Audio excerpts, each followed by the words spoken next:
আমারই কণ্ঠে তুমি তোমারই বাণী তুলেছ, বুকের দেরাজে তুমি কোরআনে স্থান দিয়েছ। আমার এই কণ্ঠে তুমি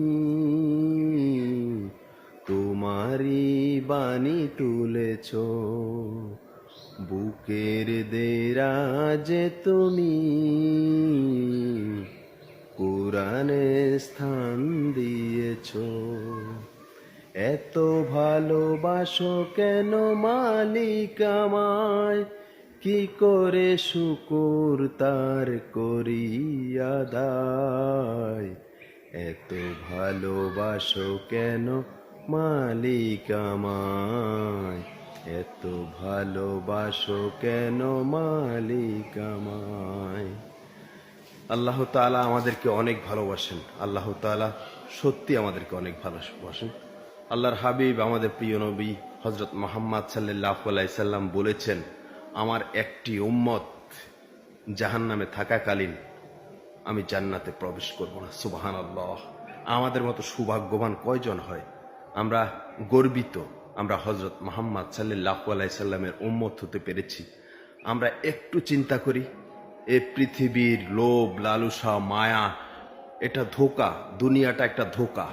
যখন আমি ইন্তেকাল করব তখন মনে হবে, প্রত্যেকটা মানুষের মনে হবে যে একটা দুঃস্বপ্ন ঘটেছিল আমার জীবনে।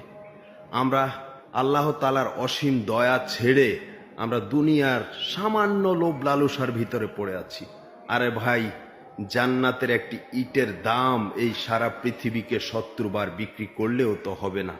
তাহলে আমরা কিসের লোভে পড়ে আছি? কোথায় পড়ে আছি? বাড়ি গাড়ি অর্থ সম্পদ প্রাসাদ্য কিচ্ছু যাবে না, যাবে শুধু এই ঈমানটুকু। আল্লাহর একটিবার নাম ডাকবেন, আল্লাহকে একটিবার সেজদা করবেন, আল্লাহর এক ওয়াক্ত সালাত আদায় করবেন, এইটা আপনার সাথে যাবে ভাই।